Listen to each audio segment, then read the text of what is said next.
لينقذ المرأة مما كانت تتردى فيه. لو استعرضنا موقع المرأة حتى في الفلسفة اليونانية وعند أرسطو أو عند أفلاطون، المرأة حتى يعني في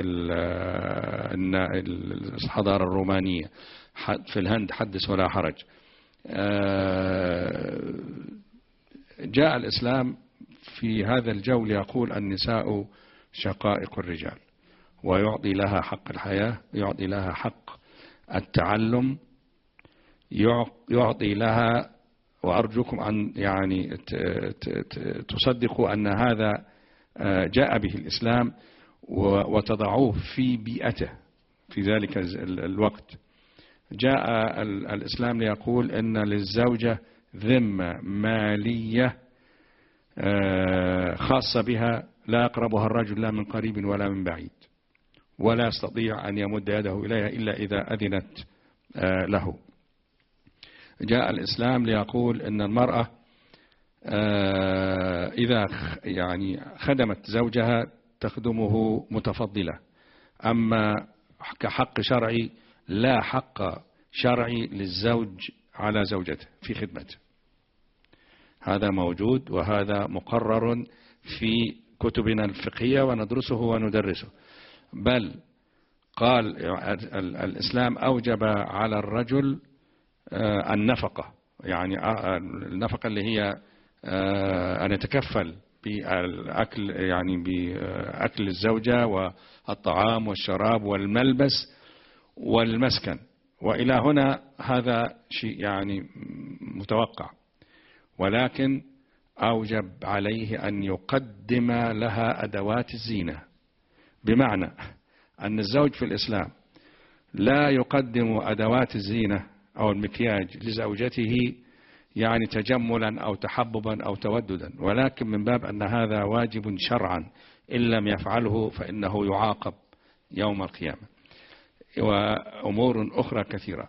وأنا تعرضت للإجابة على هذا السؤال في كلمتي حين قلت أن ما تعانيه المرأة اليوم ما يعني تأخذونه من صور سلبية في المجتمع ثم نحملها على الإسلام. هذه هي المشكلة.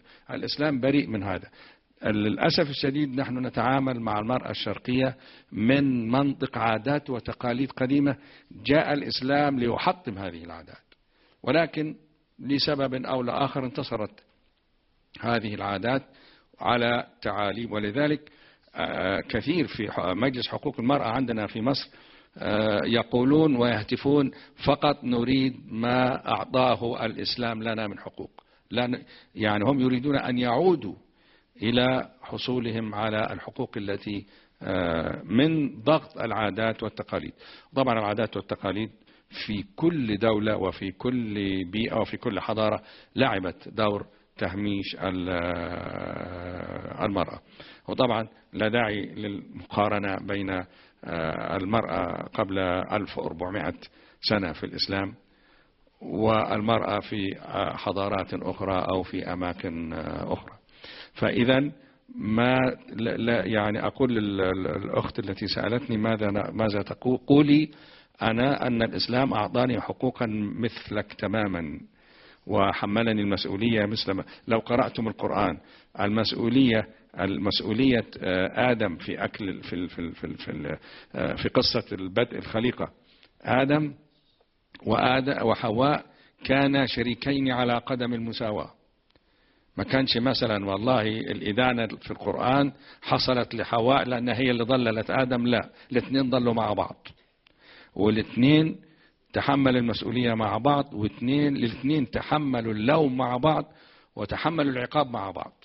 فالمسؤولية موزعة على الرجل والمرأة عندنا في الإسلام منذ آدم ومنذ حواء. هذا فيما يتعلق بالمساواة بالرجل والمرأة. أيضا أسف معلش لابد من